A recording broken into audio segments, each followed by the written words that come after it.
E aí, Joel, como é que você está? Tudo bem? Tudo jóia. Joel, primeiramente dizer que é um prazer muito grande poder receber você aqui nessa live.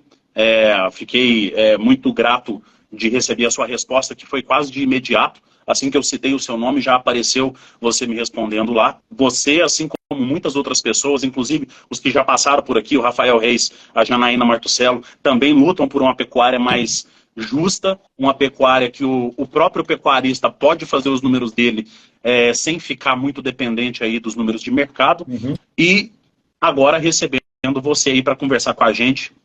Inicialmente aí, dá um alô pro pessoal aí, vamos bater um papo bacana aí. Não, realmente o prazer é meu, sabe? Quando você entrou em contato, assim, realmente essa missão, né, de estar levando essa informação, estar contribuindo com a pecuária.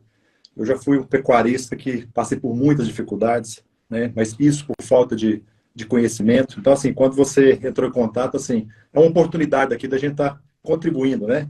E ao mesmo tempo, né, tá levando, incentivando outros pecuaristas. Nós estamos passando por um período assim de crise, né? Para alguns, os que estão preparados, tá tranquilo. Mas eu acho que a mensagem de hoje ela vai impactar muitas pessoas. Com certeza, eu concordo plenamente com você. Joel, duas primeiras perguntas para a gente poder começar com o pé direito. Conta para a gente aqui, qual é o seu nome, que todo mundo já está cansado de saber, mas a pergunta é padrão aqui para a gente. E o que que você faz? Então, meu nome é Joel Pinheiro, né? Sou casado com a Alessandra Cristina, pai de 2 filhos, sou pecuarista, né? Hoje eu trabalho na pecuária, sou empresário, né? Estou atuando também como professor do curso Passo a Passo da Pecuária, com mais 6 professores. Sou influenciador digital do canal Pecuária de Sucesso, né? Para quem é seguidores do Neto aí, nós temos um canal também. Que inclusive é um dos maiores canais, se não for o maior canal de pecuária do Brasil, né? Que hoje tá entre aí os grandes, que traz informação relevante, pode-se dizer que é o maior aí do Brasil. Joel, aí seguindo em cima disso, fala pra gente, há quanto tempo você faz o que você faz? E a pergunta mais difícil de todas aqui, o porquê que você faz o que você faz? Na área da pecuária, que é o principal, a minha atividade hoje, nós estamos há 15 anos, tá? Mas antes da pecuária, eu trabalhava no segmento, mas a minha paixão era a pecuária, tá, né? Mas os resultados que eu tinha antes na pecuária não eram satisfatórios. Mas a gente, convivência, a gente sabia por quê. Nas outras coisas que eu sempre trabalhei, sempre fui bem sucedido, sabe? Então, o que faltava era dedicação, né? E buscar aprender, conhecer. E, e aí, mas como a minha paixão era pecuária, eu resolvi dedicar 100% na pecuária. E a partir daí, eu peguei aquelas deficiências que eu tinha, as dificuldades, tá? Comecei a estudar, a dedicar. E também com o objetivo que todos nós temos uma missão, né? A principal delas é servir, sabe, Neto? Então, assim, eu criei o canal tem 4 anos, graças a Deus, é mover de Deus, eu não tenho, né, não é mérito meu, tá? Então, assim, ele entrou, né, com o objetivo de estar contribuindo com as pessoas e também contribuindo para mim, né? Quando a gente passa alguma coisa, a gente mais recebe do que está dando. E é desse jeito, né, Joel? Você hoje conquistou uma coisa que muito influenciador digital deseja conquistar e você conquistou com a maior naturalidade do mundo, que é o quê? A fidelidade dos seus seguidores. Né? Você tem seguidores que são fiéis, seguidores que estão juntos com você. A gente percebe pelos comentários que estão aparecendo aqui, muita gente falando que é seu fã, muita gente falando que você é um divisor de águas aí para o pequeno, médio pecuarista, e eu ainda acrescento mais ainda para o grande pecuarista também. Eu sou pecuarista também aqui no estado de Rondônia, além de atender, dando consultoria, eu também sou pecuarista e vejo que você traz um conteúdo de extrema relevância. E dentro disso que a gente está conversando, Joel, igual eu tinha comentado com você quando eu te convidei para a live, o intuito da live é fazer uma pergunta, como se a gente estivesse construindo um caldeirão com vários ingredientes para uma pecuária de sucesso, e cada pessoa que eu estou trazendo, com a sua vivência, com a sua experiência, está trazendo um ingrediente para dizer assim, que pode influenciar na pecuária de sucesso de todo mundo que está ouvindo a gente. Vamos lá, pergunta. Joel, dentro da sua experiência, se você pudesse dizer uma coisa ou um grupo de coisas que foi um divisor de águas para você, você falou que você teve um período de dificuldade na pecuária, então você traz essa experiência junto aí também. O que você poderia dar de conselho, direcionamento para o pecuarista que está assistindo aqui para a gente hoje, e nós vamos rodar a live inteira em cima desse assunto? Eu diria o seguinte, Neto, o divisor de águas na minha vida e que fez assim, eu prosperar, tá? e faz todo profissional, todo pecuarista de sucesso, ele tem isso, é simplesmente uma coisa: autorresponsabilidade. A partir do momento que o pecuarista, o produtor, ele entende que ele é autorresponsável, tudo muda, né? O mercado, nós temos aí. O mercado de gado, quem trabalha com gado, eu estou há 15 anos, você também, não sei se até mais ou menos, não sei. 15 anos, exatamente 15 anos trabalhando com pecuária. Então a gente sabe que todo negócio não é só pecuária, existe os altos e baixos. Então, para muitos, a arroba está baixa, está ruim. Então, o mercado, ele sempre foi assim. Lógico que os aventureiros, né? Gado tá bom, bezerro tá preço bom, vou entrar no negócio. Cara, esse cara vai sair logo, porque pecuária tem altos e baixos. Agora, os profissionais, os pecuários de sucesso, ele está na baixa, ele está na alta. Mas por que eu falo de autorresponsabilidade, Neto? Porque quando você assume o papel, isso muda tudo. Né? Eu tenho algo comigo, é o seguinte: quando você assume a autorresponsabilidade, você não fica olhando o que o mercado está dizendo. Né? O mercado está dentro, olha aí, o mercado hoje está em baixa. Tá? O problema não é que o mercado está em baixa. É o que eu vou fazer, né, com esse cenário. O que o mercado está fazendo aí com a arroba do gado, se eu ficar focado nisso, gastar minha energia nisso, eu não vou evoluir. Mas eu preciso entender o seguinte: eu sou autorresponsável. Não é porque o mercado está em baixa que eu tomei prejuízo. Não é porque o mercado está ruim, porque o preço da arroba está ruim que eu tomei prejuízo. Não. Eu preciso assumir essa responsabilidade. Né? Como todo empreendedor, toda pessoa de sucesso, a principal característica dela é a autorresponsabilidade. E a autorresponsabilidade, ela vai trazer o pecuarista para uma visão diferente. E eu preciso entender, né? Será que o gado dele está ganhando peso? A responsabilidade é de quem? A gente vê isso muito. Nós estamos entrando agora, né? Período da seca, iniciando, né? E se você fazer uma pesquisa, vários produtores, eu falo disso, testemunho próprio, que eu já fui assim. Chegava no período da seca, faltava alimento para o gado. Nossa, esse ano a seca me arrebentou. Não, você tem que assumir, não é a seca que arrebentou, todo ano tem seca.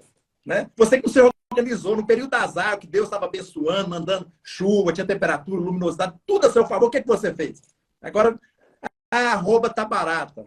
Amigo, você sabe que uma hora ia cair, como vai subir? Então, isso não é motivo. Então, a autorresponsabilidade, nós podemos continuar nesse assunto, mas nós vamos falar um pouco de pecuária também, que é importante, mas você vai ver que Sim. Quando você é protagonista, né, você é o capitão, vamos falar né, da sua vida, isso muda. E isso que fez mudar na minha vida. A partir do momento que eu entendi, tá? Então, eu tenho que ser autorresponsável. Não tem mão de obra. Quem que é o culpado? É o fazendeiro? O pecuarista ou é a mão de obra dele que é ruim? É o fazendeiro. Por que ele não contrata uma pessoa boa? Por que ele não treina uma pessoa boa? Meu gado não está bonito. Por que o seu gado não está bonito? Então, assim, a autorresponsabilidade, ela muda, tá? Então, na minha empresa, na pecuária, depois que comecei a adotar isso, eu trouxe essa responsabilidade para mim, tudo mudou. Então, assim, quando o cara é autorresponsável, né, o que ele faz? Principalmente o pecuarista. Ele precisa aprender todo dia. Então, isso faz toda a diferença. Né? Então, nós podemos falar isso. Então, assim, nessa palavra, eu acho que encaixaria. Né? Eu sei que no seu canal aqui, várias pessoas podem falar, né, o gargalho, o manejo da pastagem. É assim. Mas se a pessoa não ter mudança de mente, eu acho que não adianta. É a gente imaginar que a gente tá cozinhando um carreteiro aqui agora. Então o carreteiro nós joga tudo que tá sobrando na geladeira, nós joga ali dentro para fazer aqueles bem saborosos mesmo, né? É, isso aí. Tudo que a gente tem para contribuir, por isso que eu tô pedindo uma coisa, um grupo de coisas para a gente poder trazer para o pecuarista, porque se a gente pudesse, a gente ficava falando aqui de várias coisas a noite inteira. Eu sei que você tem assunto para a noite inteira, eu tenho assunto até para mais do que uma noite inteira, nós dois aqui, mas isso que você trouxe, é autorresponsabilidade. Dá para a gente direcionar para várias coisas. Manejo de pastagem, tanto para os cuidados do manejo com o animal, manejo nutricional com esses animais. Dá para a gente direcionar para várias coisas. Quero direcionar, no começo agora, porque eu acho que nós vamos abordar muito ainda, o seu canal ele é uma referência para produção de volumoso em pequena propriedade. Sim. Uma referência para os produtores que... os primeiros vídeos relevantes que eu vi de capiaçu no YouTube foram seus, esses vídeos, pelo menos aí para a pecuária, né? Para a gente trazer isso daí como uma produção de volumoso, que hoje é uma referência muito grande para período de entre-safra, que é o que nós estamos entrando agora. E uma coisa que me preocupa muito, e tem tudo a ver com essa autorresponsabilidade que você trouxe, Joel, é o quê? Quando está terminando a seca, já me preocupa pecuarista falar, meu capim está rapado. Só que esse ano, com muito mais frequência do que a gente está vendo nos outros anos, eu estou vendo muito pecuarista falar isso para mim antes mesmo de entrar a seca, Joel. O cara já entrar na seca sem capim. Então tem tudo a ver com isso que você está falando. E eu queria que você falasse para a gente um pouco o que você acha, além da autorresponsabilidade, mas que falta para esse pecuarista monitorar para não deixar isso acontecer nesse período agora. E queria que você falasse um pouco para a gente da utilização de volumoso a mais produzido na fazenda, até mesmo como uma ferramenta de planejamento, para trabalhar essa autorresponsabilidade aí. Então, depois que o sujeito tem autorresponsabilidade, ele vira um cara responsável, vai assumir, o que nós precisamos fazer, eu sempre trabalho assim, falando para o pecuarista, nós devemos aproveitar, Neto, aquilo que Deus nos dá. Eu sigo muito os provérbios de Salomão, sigo muita palavra de Deus, que ali a gente aprende muito, sabe? Lá a Bíblia fala o seguinte, que nós devemos observar, aprender com as formigas. Porque o que ela faz? Ela junta no verão. Nós, na minha região, que eu falar da minha região, nós temos aqui abundância, né? Novembro, dezembro, janeiro, fevereiro, março, depois vai caindo. Nós temos água em abundância, né? Nós temos aí o clima, né, propício. Então, assim, Deus cria todas essas situações. E nós sabemos que todo ano tem seca. Então, assim, esse planejamento, quando o cara assume isso, ele entende, ele enxerga, tem que enxergar a pecuária, né, os 365 dias. Então, quando ele entende isso, e quando está no momento, tem abundância, que tudo é mais barato, tudo fica... Você produz com mais em conta, até alimento você compra com mais facilidade. Então, se organizar nesse período no período das águas, principalmente, tem um carinho muito especial com um pequeno produtor, tá? Então, você falou aí do Capiaçu, do BR Capiaçu. O Capiaçu, ele é o extremo, né? O cara adora ou ele odeia ele. Mas, por experiência própria, assim, ele pode ser um divisor, ele está sendo um divisor de água para o pequeno. Você imagina o seguinte, né? Vamos falar uma propriedade, tá? Não falo só o Capiaçu, existem outros capins, né? Sim.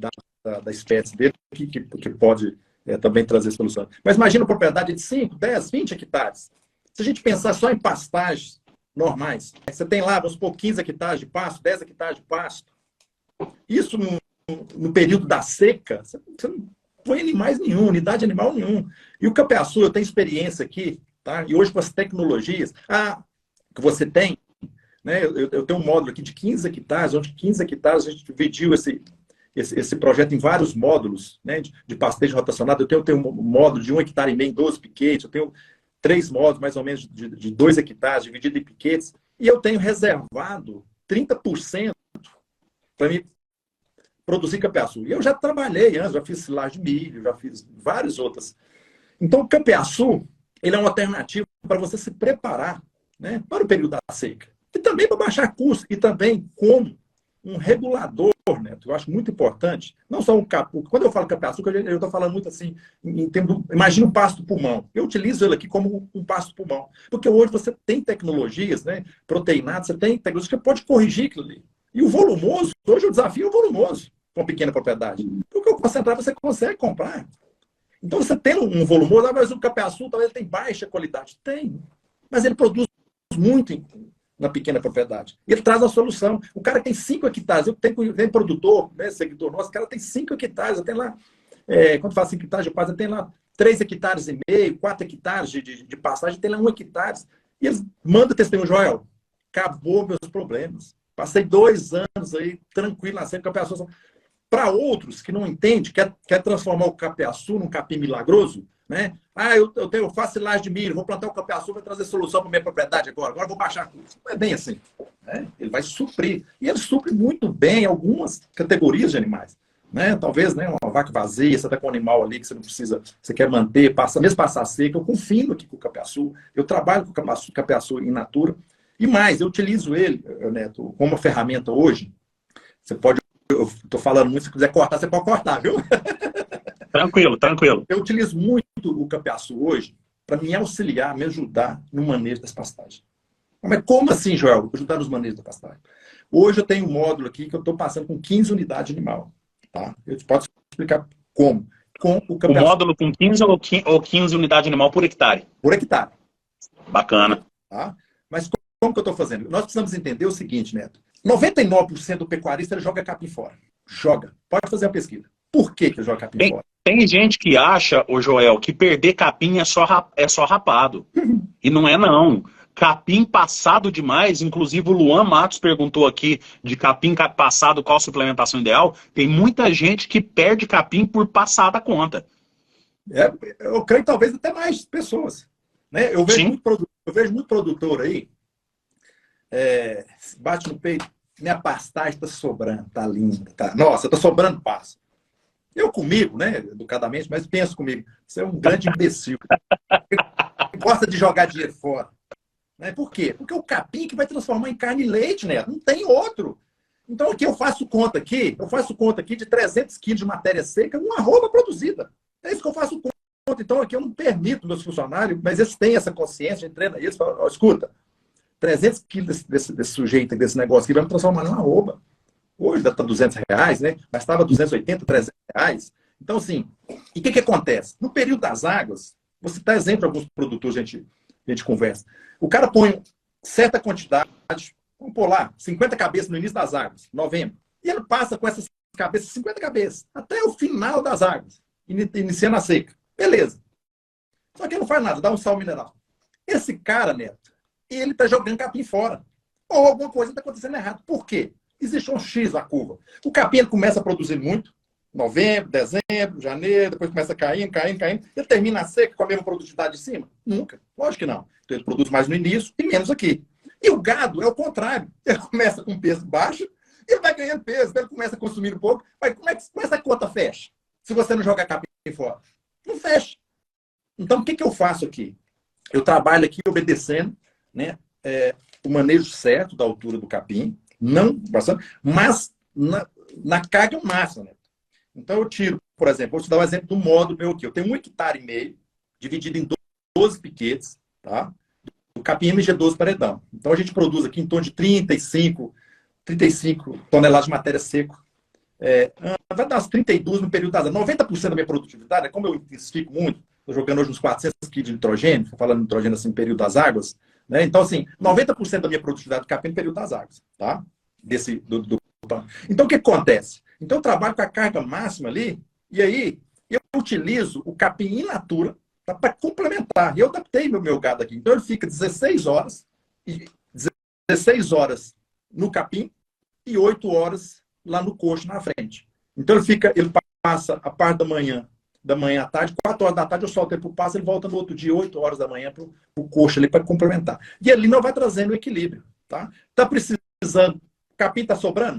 Reduz o capiaçu. O capim está faltando, você aumenta. E ali você vai equilibrando. E a gente conseguiu, os animais conseguiram se adaptar, tá? Porque a gente trabalha com dieta ali, que eu trabalho aqui com, eu gosto muito de usar um proteico energético. Então a gente está trabalhando nesse modo, para dar exemplo, eu estou trabalhando um proteico energético 0,3 a 0,5, tá? Que fica ali no consumo. Então o capiaçu, então aqui tem 1,5 hectare, a gente usa 0,4, não chega nem a meio hectare, que a gente está gastando para suprir essas 15 unidades de animal. Então, por hectare. Então, nós estamos aqui, esse projetinho para produzir, eu consegui, eu quero mostrar para ele, produzir 210 arroba nessas 2 hectares. Sai 110 arroba por hectare.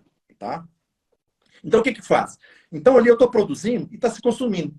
Então, o controle, o capiaçu me dá essa variedade. Se você não tem alguma alternativa, é muito difícil. Porque é o seguinte, mesmo no período das águas, existem os veranicos, né, Neto? Você sabe. Então, está produzindo lá bem, de repente fica 10 dias sem. Você está autoessificado, 10 dias sem chuva, tá? Então, o manejo das pastagens, tirando a autorresponsabilidade, ele é o gargalo da pecuária. Ele é o tchan do negócio. E quando você dá para o seu animal, né, um alimento, né, um maior valor nutricional, comendo só ponta de capim ali, ele responde. O capiaçu, a gente tem resposta dele aqui com 50, 40 dias no forte. Eu utilizo ele cortando 40 dias, dependendo do pico, até meio contra. O pessoal tem que lembrar meio contra, cortar assim, mas eu não tenho tido problema nenhum. Cheguei a cortar com 35 dias. É muita água, mas eu vou te falar, mas dá uma resposta fodida. Então, assim... Mas é bom, muita água é bom que influencia até na aceitabilidade, né, Joel? O animal, porque o capiaçu é muito fácil de dar fibra grande e aquela fibra que o animal, às vezes, acaba separando no coxo, né? Isso mesmo. Então, assim o capiaçu, ele veio para trazer, sabe, fazer um diferencial pequeno. Eu nunca preguei, o capiaçu vai ser a solução e vai trazer, não. Né? Hoje eu tenho parceiros aqui, pessoas do leite, né, que antes, né, dava 100% do gado dele silagem de milho. Dava para bezerro, para novilha, para vaca vazia, para boi, para tudo. E a conta não estava fechando. O custo vai lá para o alto, vai né? lá pro alto. E isso, se você pega uma pesquisa hoje, no meio da pecuária de leite, você vai encontrar muitos pecuaristas tratando 100% com silagem de milho. Quando eu falo 100%, todas as categorias não faz sentido. Você consegue fazer uma dieta mais em conta, né? Para esses outros animais que não estão produzindo leite. Então, assim, o campeaçu é nesse sentido. Então, assim, o manejo de pastagem, que eu acredito, e a partir do momento que a pessoa se interessa em aprender todo dia e buscar e entender que o capim, né, é o alimento mais barato para tratar do gado, as coisas mudam. Aí nós podemos falar de lavoura de capim, né, uma série de coisas. Olha, para vocês verem então, pessoal, olha que importante isso que o Joel tá falando pra gente aqui. Grande Gustavo Marquito falando aí, ó. O Joel falando aqui pra gente. Questão de autorresponsabilidade traz pra gente a possibilidade da gente usar um capim de altíssima produtividade, encarar ele, que ele não é uma ferramenta milagrosa, né, Joel? É uma ferramenta que exige um manejo muito bem feito, porque eu falo para você que eu já visitei muitas propriedades, pessoal que está aí assistindo, eu estou no estado de Rondônia. Eu estava até falando com o Joel mais cedo hoje, eu sou natural da mesma região dele ali, lá de Minas Gerais, do Triângulo Mineiro ali, mas hoje eu moro em Rondônia há 7 anos. E aqui, eu tenho visitado muita gente que entrou no capiaçu por acreditar que ele era a ferramenta milagrosa, mas não procurou saber como é que manejava ele. Então eu tô com pecuaristas que eu visitei há pouco tempo atrás, que perguntou assim para mim, Neto, eu tô com um capiaçu aqui de 150 dias. E aí os caras querem começar a saber qual é a solução, entendeu? Então o negócio... Aqui, ó, o capiaçu é para profissional, né? Não adianta. É profissional, seja ele pequeno, tem que ser profissional. Eu já passei período difícil aqui com o capiaçu, quando não tinha máquina para cortar o bicho. Sobrou capim, eu deixei passar, não ensilei. Rapaz, pensa no negócio. Mas eu vou te falar assim, tem esse lado? Tem. Mas tem um lado muito positivo. Agora, Joel, eu tenho terra em abundância, não estou explorando 100% da minha terra. Ah, meu amigo, não precisa plantar capiaçu. Existem outras alternativas para você. Agora, quem intensificar é pequenininho, pensa em umas 5 hectares, 10 hectares, não adianta. Então, assim, existem outras alternativas, mas ele bem trabalhado, todo capim, problema. Você quer falar do pânico? Capim pânico é um problema também. Né? Tem nego, conheço muito nego que planta, vê a gente plantando MG12, vê o Mombaça, vê o Zuco, poxa, vou plantar, vou fazer. Rapaz, não maneira para você ver, não. É o pepino. Depois tem que roçar, perde tudo. Então, assim, todo capim, ele tem os seus benefícios. O capim, seja as braquiárias, seja, né, os penicetos, seja aí os capim-elefante. Então, assim, o que o pecuarista precisa entender é o seguinte. Hoje a pecuária, Neto, ela exige muito profissionalismo. Eu falo que, assim, o pessoal acha que a agricultura é mais complicado que a pecuária. Hoje não é. Hoje, se você não trabalha a pecuária com profissionalismo, né? Hoje na pecuária você precisa se dar de... Você precisa aprender um pouco de agronomia, você precisa entender de terra, você precisa entender de lavoura. Além disso, não é só isso, você vai fazer uma lavoura. Né? Agricultura, você entende disso, beleza. Mas a pecuária tem a parte da zootecnia, tem a questão do manejo de pastagem. Você pegar o leque aí, nós temos o curso passo a passo da pecuária, você também tem. Rapaz, são 12 módulos, 12 cursos, cada um pegando a área, o trem é muito amplo. Tem assunto lá para ficar 5 anos, cara, estudando. Então, assim, é muito a pecuária hoje para si. Se o cara não se profissionar, é complicado. Então, por isso que eu tenho que chamar a responsabilidade. Poxa, o pecuário, o pecuarista, quem está nos ouvindo aqui, preste bastante atenção, né? Tem o canal do Neto, muito conteúdo, existem vários canais. Então, você não tem desculpa de não produzir, você não tem desculpa de aprender. Então, todo dia é dia de aprender. Todo dia à noite, né? Eu tenho uma coisa comigo que eu faço. O que eu aprendi hoje? Isso é o mais importante. Nós precisamos, a pessoa de sucesso, qualquer pessoa, qualquer coisa na vida, Deus criou as coisas em movimento. Se você observar, a terra está em movimento, nós estamos em movimento. Uma semente cai na terra, ela morre, ela começa a germinar, vira uma plantinha, vira uma árvore, vira uma flor, dá o fruto, tudo tem que estar em movimento. Não faz sentido. Eu fico assim, muitas vezes eu sou meio duro com alguns seguidores meus, sabe? Tem alguns seguidores, ele sempre está continuando pequeno. O pequeno não tem que ser pequeno pro resto da vida. Então ele precisa entender que ele precisa crescer. Eu tenho filhos, né? Meus filhos hoje um está com 22 anos, outro com 24, né? O meu filho, ele teve um momento na vida dele que ele tinha 7 anos, 8. E ele não pode parar ali nos 7 anos. Em tamanho, estatura, ele tem que continuar crescendo. Então, nós também, na pecuária, nós produtores, nós queremos crescer, nós temos que estar crescendo todo dia. Então, hoje não tem desculpa. O que eu aprendo nos canais, aprendo com você, aprendo com outros canais, aprendo com livros. Você pergunta o pecuarista hoje, o produtor, fala, quantos livros você já leu de pecuária? Volta, rapaz. Aí o cara quer reclamar. reclamar. Nossa, a arroba já está falando em R$ 290, a roupa de fêmea está 200. O mercado está ruim demais. Nossa, pecuária... não tem jeito. Mercado... Amigo, o que você fez, né, para você crescer e produzir? Quantos livros você leu? Quantos cursos você fez? Né? Estou falando de gastar, não estou querendo vender. Não, hoje tem a internet, o YouTube é uma fonte de ensino gratuito. Quantas coisas... Não, e para todo lado. É para todo lado que a gente tem. Ó, hoje não tem só livros extremamente técnicos que a gente encontra no mercado. Tem livro de pessoas que são técnicas, mas que produziram livros, como, por exemplo, a própria Janaína está produzindo uma série de livros com uma linguagem completamente simples para explicar para o produtor como é que maneja capim. O professor Gustavo Rezende fez o livro do Boi 777, né, junto com as parcerias, o professor Flávio, com a Ivana, para falar sobre o Boi 777 numa linguagem extremamente simples. Então a gente não tem que procurar coisa muito complicada. Se a gente encontrar as plataformas onde o Joel conversa, se a gente procurar a Escola de Pecuária Lucrativa, onde eu explico para o produtor também, lá o Luan Matos falando, tem curso do Senar, a quantidade de curso gratuito, vídeo no YouTube, que a gente pode encontrar informação, é muito grande. Então, o que eu vejo, isso que você está falando aqui para a gente, Joel, a gente realmente tem que aprender até a conversar com o boi, a conversar com o capim. A relação ela é solo, planta, animal. A relação não é só animal e bolso cheio de dinheiro. Não é assim que funciona. Então, o produtor ele tem que aprender a ler o que está acontecendo na fazenda dele, transformar a fazenda dele em informações que ele possa saber onde que eu estou, para onde que eu vou. E o que eu gostei muito do negócio que você falou aqui, o produtor, principalmente o pecuarista, na hora de reclamar, gosta muito de comparar a pecuária com a agricultura. E falar a pecuária não dá e nunca deu dinheiro igual a agricultura. Pô, fala isso na área que você está fazendo aí agora, que você falou de produtividade de 100 e poucas arrobas. Fala isso nessa área aí agora. Como é que você vai explicar que não tem margem? Ou você faz margem pelo volume, ou você faz margem até mesmo por causa da queda de custo. O seu custo fixo, com a produtividade alta desse jeito, ele vai lá embaixo. A formação do custo por arroba produzida fica excelente. Então, o que eu acho, ô Joel? O cara, ele tem que se fazer a pergunta: quanto de dinheiro eu quero ganhar na minha propriedade? Sim. Se você perguntar isso para o agricultor, ele sabe quanto ele ganha, ele sabe quanto ele quer ganhar. Nas minhas palestras, ontem eu estava dando uma palestra na cidade de Jacinópolis, interior aqui do estado de Rondônia. Você pergunta para o pessoal, quanto você quer ganhar na pecuária? É silêncio. Então, as pessoas deixam para o mercado decidir por eles. Né? Então, por isso que o cara fica perguntando, quanto arroba? Eu parei, um tempo parei.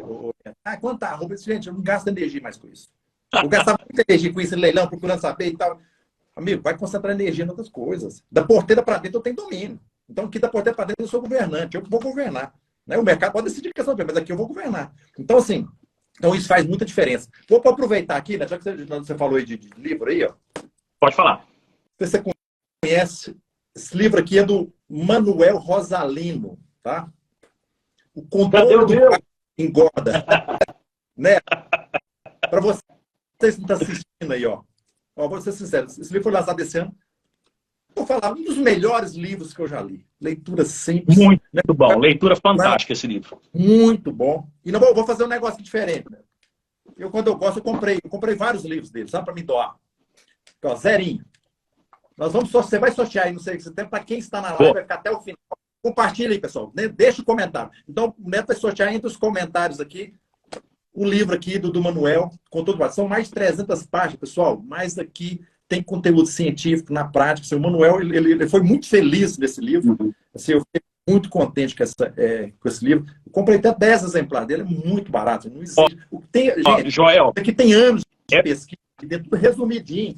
Então, o pecuarista não tem desculpa hoje não produzir. Né? Adquire, entra aí no site, eu não sei onde que está começando, mas você bater aí o controle do passo engorda, você vai achar lá o link dentro para você adquirir. Realmente vale muito a pena. Indico para quem está nos ouvindo aqui, que participa do curso Passo a Passo Pecuária também. O professor Rosalino, hoje eu convidei ele vai participar, vai entrar com um módulo, né? No próximo mês agora, no Passo a Passo da Pecuária. Pessoal, realmente é muito bom. Vanilson Correia mandou na caixinha de pergunta que eu fiz hoje mais cedo, mandou assim: Joel, engordar vacas com dieta total, qual a melhor forma de adaptação que você acha? Quando você está falando de dieta, está falando de volumoso e concentrado. Né?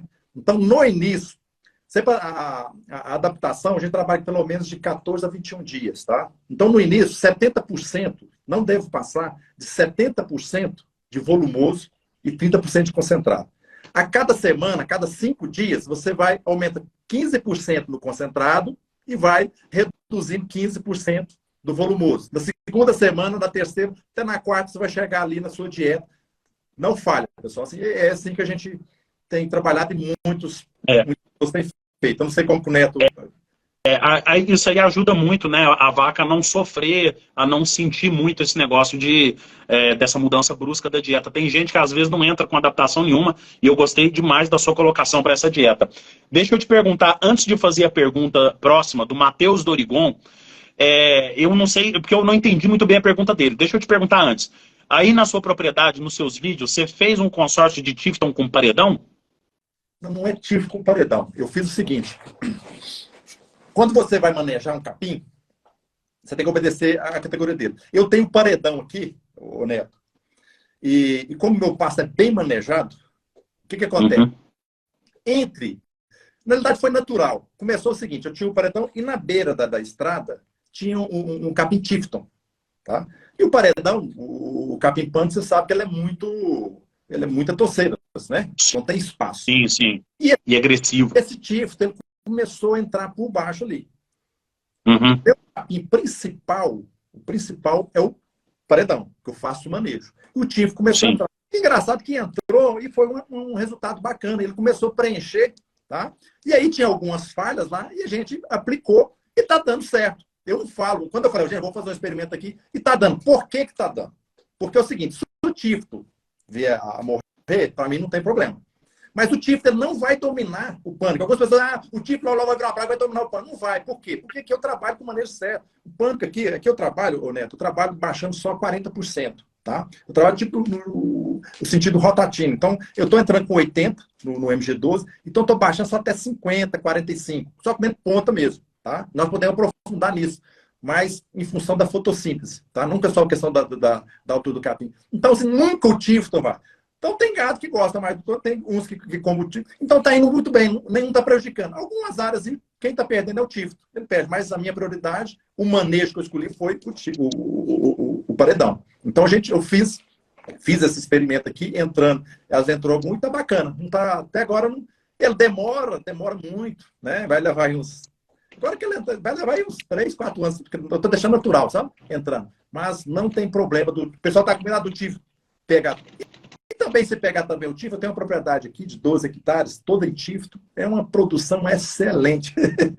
Muito bom. É o que você falou, se manejar direito é uma porrada de capim. Agora, outros capim não vai dar certo. Aqui, gente, eu estou fazendo o manejo certo com o paredão. Então, eu adubo bem, que o capim pânico, ele é o capim que ele é muito exigente. Então, propriedades que você aduba, você corre, você nunca vai ter o risco do Tifton cobrir. Não vai ter problema nenhum. Agora, se você deixa aí solto e tal, pode ser que algumas pessoas, você vai ver, o Tifton vai dominar. Não me deu nada, não. Pelo contrário, ele está preenchendo, e eu percebi que o lugar que está preenchendo, ele está cobrindo o solo, está sendo muito bacana, sabe? Então... Não, maravilha. E o principal que você falou para a gente aqui, né? Você maneja o capim corretamente. Sim. Ponto. Se você maneja o capim corretamente, você tem um capim igual o paredão, que é um capim extremamente agressivo no manejo dele. Se você bobear, você perde a mão nele. Então aí a gente consegue direcionar melhor com um capim de porte totalmente diferente dele, sem prejudicar o manejo dos dois. Porque o que eu mais bato em cima com o pessoal é tomar cuidado com manejos, com capins de manejo diferente de mais um do outro. Por quê? Porque muita gente não sabe mexer com isso, entendeu? Então aí é o grande problema. Não dá certo, eu não recomendo, não. Mas aqui é porque aconteceu naturalmente, depois eu pus com certeza. O negócio. Mas é difícil de implantar do Tifton sair também, porque aqui o meu o pânico, que como ele é muito fecha rápido. Então, nos cantos, tá cerca, entrando ali, onde estava com as falhas, tá tranquilo. Não, e eu até te falo outra coisa, Joel. Na minha propriedade, eu tenho um pasto de Miyagi que nos malhadouros e na beirada de cerca, que é onde fica mais batido, eu coloquei estrela, cara. Que é um capim que responde muito bem à adubação, porque ele é um capim feito para colocar em malhador, e malhador geralmente tem muita bosta de animal e é bem adubadão mesmo, né? Então ele responde muito bem, cara. Não compete os dois capim. E a gente consegue um manejo sensacional. Fica a coisa mais linda, cara. Tudo aquele verde azulado, assim, é maravilhoso. E é a mesma realidade. São os capins da mesma altura aí. O Miyagi com o paredão e o Tifton com a estrela ficando. Então, é bem bacana isso daí. Bacana. Eu vou colocar essa pergunta aqui, porque ele já fez a pergunta 2 vezes aqui nos comentários. Vou trazer ele aqui a pergunta Fazenda, eu acho que é Agrocob, tá? Qualquer coisa corrige nos comentários aí, meu amigo. Qual ideia para intensificar grandes propriedades? Aqui, porque a gente fala bastante da importância da intensificação de pequenas propriedades, até para controlar custo, porque o custo operacional da pequena propriedade é alto, né? E ele está perguntando como intensificar grandes propriedades. Depois que o Joel falar, eu também tenho uma certa opinião sobre isso daí. Entendi. Primeiramente, quem está pensando em intensificar precisa entender o que é intensificar. Tá? O que é intensificar? Intensificar nada mais é, pessoal, que você vai dar um passo um pouco a mais, vai começar a produzir um pouco mais. Então, existem vários níveis de intensificação. Então, ele está perguntando como fazer para intensificar grandes áreas. Começando pequeno. Tá?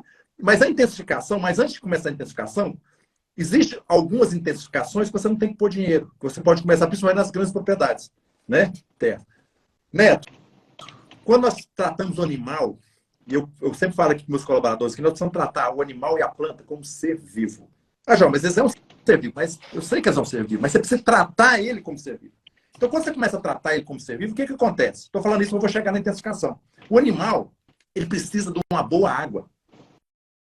Tá? Então, quando você fala, e nós temos pesquisa hoje, né, a respeito da água, que pode chegar a um incremento de 10% até 17%. Então, como que eu vou intensificar em grande área? Vamos começar, vou falar assim, vamos começar pela base, né? Água, sombra também, nós temos pesquisa hoje que mostra que o bem-estar animal, você deixar sombra para ele é interessante. Então, água, sei lá, pecuária de corte, né? Seguir pelo menos 500 metros, né? Então, distribuir, você pode começar a intensificar. Intensificar com água? Intensificar com água. Se a sua propriedade, o gado percorre muito, é distante, ou está tomando água lá no açude, você pode começar com a água, fazendo, repartindo. Depois você pode observar se na sua fazenda tem o que? Sombra. Nós estamos falando de coisas simples. Né? Água de qualidade, percorrer distância no máximo ali 500 metros, que hoje eu sou a favor até 200 metros. Sombra para o gado. Tá? Depois, fez tudo isso. Poxa, estou tendo uma água de boa qualidade, eu lavo meus coxos periodicamente, né? Tudo bonitinho. Vamos começar a intensificar? Começa aí com 3 a 5% da sua área. Começa lá, separa lá 5% da sua área e vê se você dá conta mesmo. Se você é homem, você consegue manejar mesmo. Eu consegui, Joel. Intensifiquei 5% na área. Trabalhar sempre nas áreas mais produtivas, começar a intensificar nas áreas mais férteis, acho que é muito importante. Isso vai trazer. Então, separa lá 5%, né? Eu vou intensificar. Começa a aplicar, vê se a sua equipe consegue manejar os passos, se você está dominando, né? E antes de manejar, na realidade, você tem que saber, mesmo se você não está intensificando a sua área, você consegue manejar bem os seus passos. Né? Quando a gente fala em intensificação, você já, mesmo sem adubar, sem corrigir, você consegue manter ali. Então, primeiro aprenda a manejar. Depois que consegue manejar, separa essa área menor, tá? Isso é a minha opinião. Separa uma menor, vê se você está dominando ela, vê o que você está produzindo, o que está sobrando por hectare em arroba, em lucratividade, e você vai escalando. Né? Da mesma forma que se trata a pecuária, você pergunta um produtor hoje, então ele sabe, ele tem expectativa, quantas sacas, né, que ele quer produzir, o que ele vai gastar. Então você, na intensificação, já começa. Vou criar um módulo aqui, 10 hectares, 25, 1, então, o que eu espero produzir nessa área? Né? Quantas arrobas, o que vai sobrar? Faz os custos ali, quanto que aprenda, né? O pecuarista precisa entender qual que é o seu custo por quilo de matéria seca, né? O seu custo da sua arroba. Então, a intensificação você começa, e aí você vai indo. Né? Nunca eu aconselho, eu tenho propriedade de 220 hectares, mas eu não comecei a intensificar ela ainda, estou no beabá, porque eu estou com uma intensificada aqui de 15, bem alta, tem outra de 12, propriedade menor, bem intensificada, e estou com essa lá que eu estou levando. Eu ia começar esse ano, preparar uma parte de irrigar e tal, não consegui ainda. Então, assim, tem que ir devagar, tá? Porque é o seguinte, se você pegar uma propriedade de 200 hectares, no meu caso, se eu intensificar ela, igual eu intensifico aqui, se eu chegar a pôr de 10 a 15 unidades de animal, onde eu vou ter dinheiro para comprar gado? Você vai identificar, você tem que ter dinheiro para você pôr boia. Exato. Uma série de fatores. Então você tem que começar, né? Começa, né? Aprenda a manejar bem. Aprendeu a manejar, corrija a coisa, trata o animal, né? Como ser vivo, que ele sente frio, ele sente calor, então ele precisa de uma boa água, precisa de um manejo sanitário, precisa você trabalhar todos esses assuntos que nós estamos falando. E depois você começa a intensificar devagar. Ao que você estiver dominando, né? Você vai ampliando. Essa é a minha opinião, simples opinião. Exato. O que eu falo, Joel? Hoje nós temos uma propriedade aqui, pode ser considerada de média a grande propriedade para o estado de Rondônia, né? Porque diferentes regiões do Brasil, o tamanho dos módulos fiscais são diferentes, né? Então aqui, por exemplo, uma propriedade de 100 hectares é uma propriedade média a pequena. Nós temos uma propriedade aqui, ela é 1.800 hectares, a nossa propriedade, 900 é pastagem. Aqui é obrigatório, pelo menos na nossa região lá, 50% ser área fechada, área de preservação. Entendi. Nós já estamos nessa área há 22, 23 anos, nós já estamos nessa propriedade já. Há 12 anos a gente já faz intensificação dela. Começamos da mesma forma que eu recomendo, igual você recomendou agora também. Você começa com pequenas áreas, 3 a 5% do tamanho da sua área, intensifica aquele pedacinho. Até falo para você, a primeira área que a gente intensificou hoje é a nossa principal área de terminação. A gente faz ciclo completo. Lá no meu canal do YouTube tem bastante vídeo sobre essas áreas aí. E hoje ela é a nossa principal área de intensificação de engorda. São 36 hectares, Joel, que rodam em 3 módulos de alternado, rodam 900 animais por ano para abate. Que bacana. É uma maravilha isso daí. Isso é uma fábrica de carne. Então, o que eu recomendo para o pessoal? Tudo isso que o Joel falou e começa próximo da área onde aglomera os seus ou os trabalhadores da sua propriedade ou você mesmo que trabalha a campo. Ou seja, traz a intensificação para perto de casa. Por quê? Vai mudar uma coisa na sua vida de pecuarista que talvez você não tinha antes. Monitoramento diário de altura de capim. Por quê? Intensificação. Vamos supor que você resolveu intensificar através de adubação. Rapaz, se você aduba e esquece de manejar a altura, esquece de bater o olho na altura, você perde capim assim de uma hora para outra. Então você tem que estar perto, você tem que acompanhar, você tem que fazer tudo corretamente para você chegar lá e manejar. Entrada, manejar, saída, e aí você equilibra. Você vai errar, você vai aprender coisa nova, você vai ganhar hábitos novos, pelo menos se esforce para fazer isso. E depois, no final das contas, você vai chegar num ponto onde os seus erros trouxeram prejuízo, mas como a área é pequena, o prejuízo é pequeno. Imagina se você intensificasse numa área de 900 hectares, você intensificasse 200 de uma vez. A paulada pode até quebrar o pecuarista. Sim. Aprendeu pequeno, aí você começa a replicar numa área aqui, numa área ali, vai aumentando, aumentando.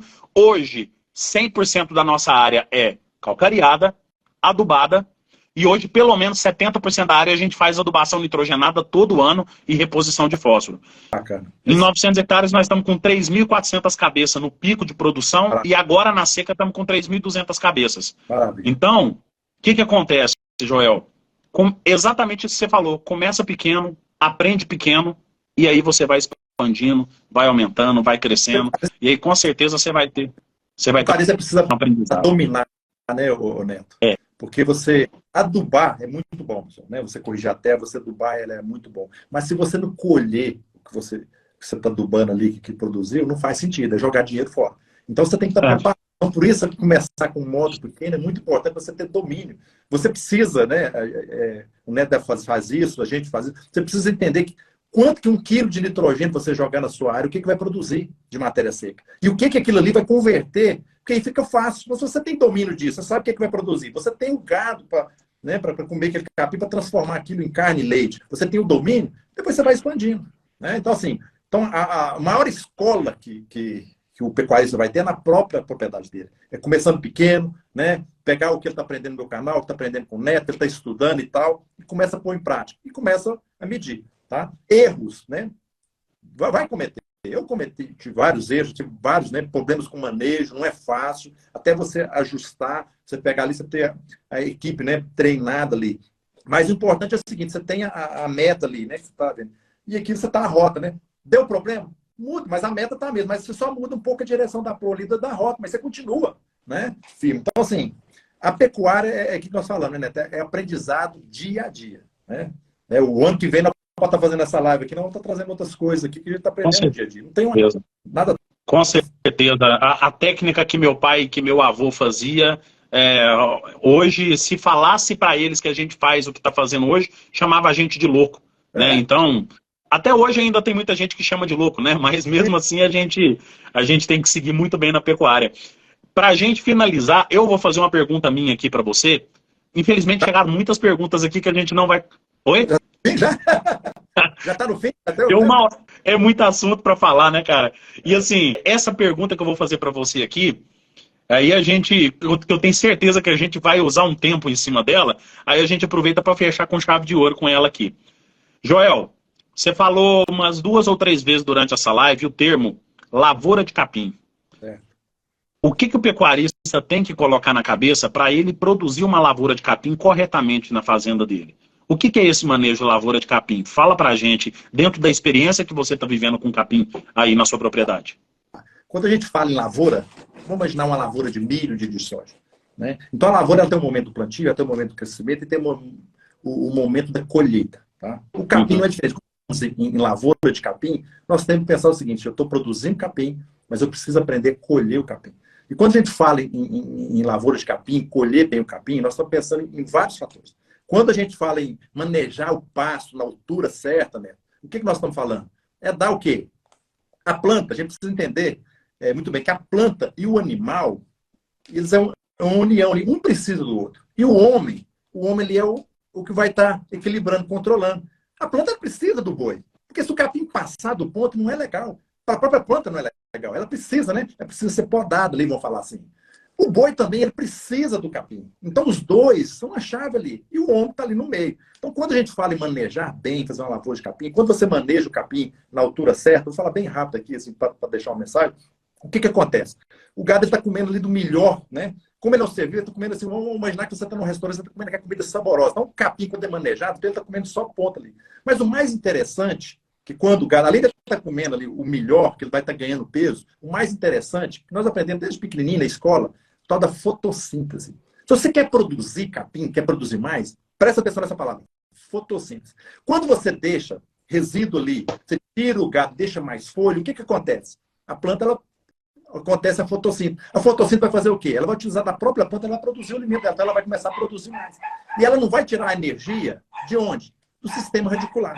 Quando você faz o super pastejo, que você deixa baixar ali e não deixa folha para produzir, não poder ser fotossíntese, o que acontece? Essa planta precisa sobreviver. Então ela tem que tirar energia de algum lugar. De onde ela tira? Das raízes. Aí as raízes vai definhando, fica menor. Aí você vai colando, aí vai definhando. Até por isso que os pastos degradam. Por que o pasto, o capim, nós chamamos que ele é uma planta perene? Perene é o quê? Por muitos anos. Então, quando você maneja bem, na altura certa, o que acontece? Você não tira a energia da raiz. E a raiz ela continua crescendo e a planta produzindo mais. Você deixou, né? Aqui, Neto, tem semana aqui, que a gente trabalha aqui, que o gado volta com 7 dias. Mas como assim? Tem período aqui que a luminosidade, a temperatura está alta, está bem a fertilidade. O capim chega a crescer o MG12 7 centímetros por dia. 7 vezes 7 vezes 5, então de 40, 45, eu começo maneiro, eu baixo ali com 50, ele sai com 50, 45, já está uma semana, ele já volta. Só que ele come ali a nada. E como sobrou aquela massa foliar, então, o que acontece? Existe a fotossíntese, então o sistema radicular ele continua crescendo, né? E a planta continua produzindo muito. Então você vai ter o quê? Mais matéria, essas espelhos nós temos mais matéria seca produzida. Mas não é só isso. O pasto ele vai entrar no período da seca com um sistema radicular mais profundo. Porque você não mexeu. Então, assim, você pega os meus pastos aqui e pega dos meus vizinhos ali, meus pastos estão verdinhos ainda. Ele está seco. Por quê? Meu sistema tem raiz. Nós temos que fazer uma cavalada, você vai achar 2, 3 metros de fundura. Então, tem água lá embaixo ainda. Então, ele prolonga. Então, quando você maneja bem os seus pastos, você está dando o quê? Perenidade para o seu capim. Então, isso é muito importante. Então, isso, além de você produzir mais, você vai ver que sua planta está mais sadia. Então, isso é tratar bem da planta. Então, assim, fazer uma lavoura de capim é o quê? É você pensar que a sua planta ali, ela precisa ser perene, você precisa ter ela por vários anos, ela precisa produzir todo o potencial dela, tá? Né? E a lavoura de capim, quem faz lavoura de capim tem que saber o quê? Eu preciso colher esse capim, né? Você não vê um lavourista, né? Fala assim, eu plantei minha soja, plantei meu milho, eu colhi só 50%, 60%, o resto eu deixei lá. Não é isso. 110% se tivesse jeito. Ele quer colher tudo. Agora o pecuarista não, meu pasto está sobrando. Ela não colhe o negócio. Então o capim é para ser colhido, né? Mas colhido o quê? Na altura certa, no momento fazer o manejo certo. Então lavoura, quando a gente fala em lavoura de capim, nós estamos pensando na perenidade da planta, né? E questão da produção, mas também da colheita, né? Colheita que a gente fala, claramente o pessoal está entendendo, é a boca do animal ali consumindo. Então, assim, é isso que quando falo em lavoura, eu penso nisso, sabe? Meu pai fala muito assim, o capim é a lavoura e a colhedeira é a boca do animal. Então é aí que funciona a nossa pecuária. Nossa pecuária precisa dessa colhedeira, desses equipamentos e dessa lavoura funcionando redondinho. A gente precisa entender a nossa fazenda como uma fonte de renda, e como toda fonte de renda, nós temos que controlar ela muito bem.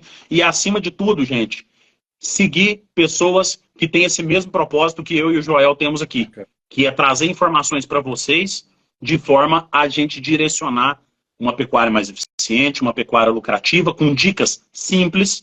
Então, se você está assistindo isso aqui agora, gente, segue o Joel, segue eu, acompanha a gente, os vídeos, tudo que a gente posta aqui, posta no YouTube também. Se você procurar Joel Pinheiro ou Pecuária de Sucesso, um dos maiores canais do YouTube aí do Brasil hoje para falar de pecuária.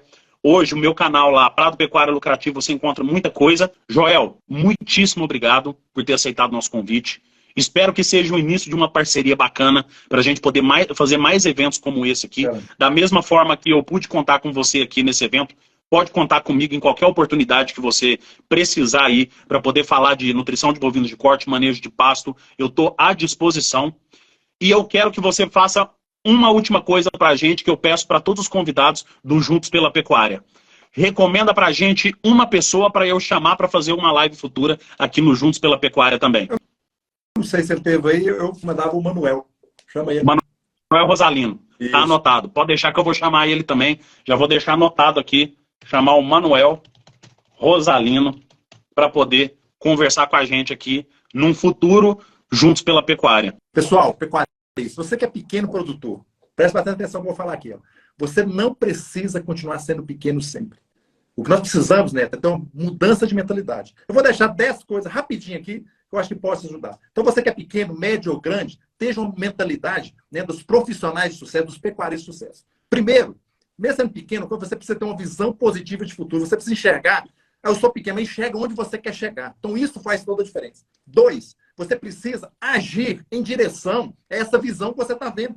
Né? Se você hoje está com 10 cabeças de gato, você enxerga você com 50, 100, visualiza. E agora começa a agir em direção a essa visão. Agir com o quê? Você vai procurar, né, conhecimento, mas também agir, 3, de uma forma o quê? Honesta, né, e com transparência. Né? Procure, né, a fazer network, buscar andar com pessoas. Né? 4 também, que você pode esteja sempre, né, eu falo, uma conduta otimista. Tá? Para de andar com pessoas que não têm otimismo. O seu vizinho aí não prospera, fala que pecuária está ruim.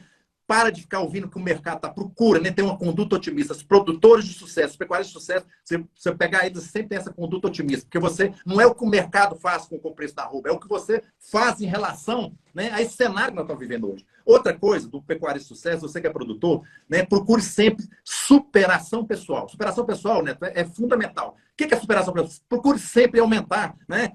Acompanhe o seu gado aí, hoje já está com ganho de 600 gramas. Procure, né, aumentar, talvez sem gastar muito no manejo, passar para 600 gramas, 700. Superação pessoal na sua vida é muito importante. Outra coisa também que você precisa ter é o seguinte: procure fazer network. É o que eu estou fazendo com o Neto, com todos os professores. O que mais me deu crescimento, né, foi assim, quando a gente começou a fazer, procurei a fazer network.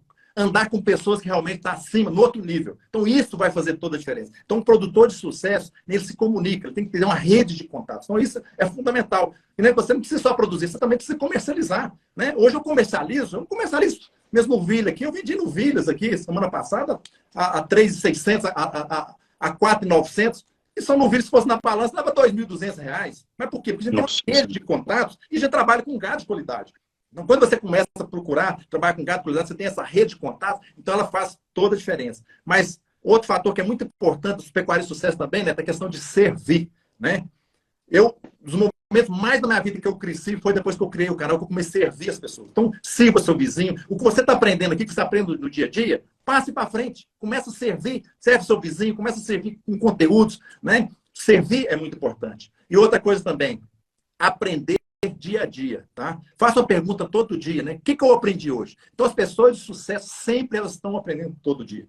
O Neto, eu tenho certeza, desses professores que eu falei, eu sou assim, todo dia a gente procura aprender alguma coisa. Então, isso é muito importante. Então, o pecuarista de sucesso, aquele que quer crescer, precisa aprender todo dia. Outra coisa também, para finalizar, é a autorrealização. autorresponsabilidade, tá? As pessoas de sucesso são autorresponsáveis. Se eu tomo prejuízo na minha propriedade, porque eu sou responsável. Se não tem mão de obra especializada para trabalhar com gado, maneja, porque eu sou responsável. Não é que não existe, não. Porque é eu que contrato. Se meu gado não está produzindo, não está ganhando peso, minha qualidade é baixa, se eu não estou conseguindo comercializar o gado, porque eu sou responsável. Talvez porque eu não faço network, eu não tenho relacionamento, eu não sei lidar. Então, assim, são dicas simples, mas se o produtor, o pecuarista, pôr em dia, não tem disso, né? Nós temos, primeiramente, nós temos que aprender a fazer manejo de pastagem, aprender tudo. Mas se você não tiver uma mudança de mentalidade, tá? Isso não vai acontecer. Então, só vai crescer se tiver mudança de responsabilidade. É alta responsabilidade. Nós começamos essa live. Eu quero terminar aqui, né?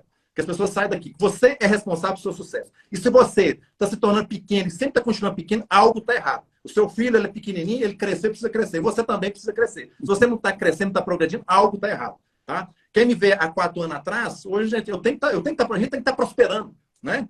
Isso é o natural. Se você não está prosperando, não está crescendo, algo está errado. Né? Se você tem um filho pequenininho e não está crescendo, você pode levar para o médico, alguma coisa está errada. 18 anos com tamanho de 5, não faz sentido. A pecuária é a mesma coisa. Então, hoje, você tem que estar produzindo mais do que você produzia antes. Hoje, você tem que ter mais conhecimento que você tinha antes. Então, isso é a mensagem que eu queria deixar, principalmente para você que está, né, gastando seu tempo aqui, né, com essa live. Eu quero agradecer muito você, Neto. Foi um prazer. Eu não pensei 2 vezes antes de aceitar o seu convite. Eu acho que esse bate-papo aqui, eu acho que pode ajudar bastante os pecuaristas. E o nosso intuito, a nossa missão, que é levar, né, é ver assim, que no futuro, né, esse Brasil é muito grande. Nós temos mais de 2.550.000 propriedades voltadas para a pecuária hoje. Né? E nós estamos aí com média 0,8, 0,9 unidade animal, o A por hectare, e nós temos um potencial enorme de crescer. Não estou falando de intensificar gastando dinheiro, não, mas só com essas práticas e ideias que de manejo pode fazer toda a diferença. Então, assim, é isso que eu agradeço aos seguidores aqui. Compartilhe, busque conhecimento, está aqui disponível para vocês, 2 livros, né? Pega a regra que o Neto deixou aí, né? E boa sorte, pessoal. Muito obrigado. Valeu, Joel, tudo de bom. Fica com Deus, você e sua família. Amém. Todo mundo, um abraço. Valeu, uma pecuária de sucesso para todos vocês. Até mais. Tchau, tchau.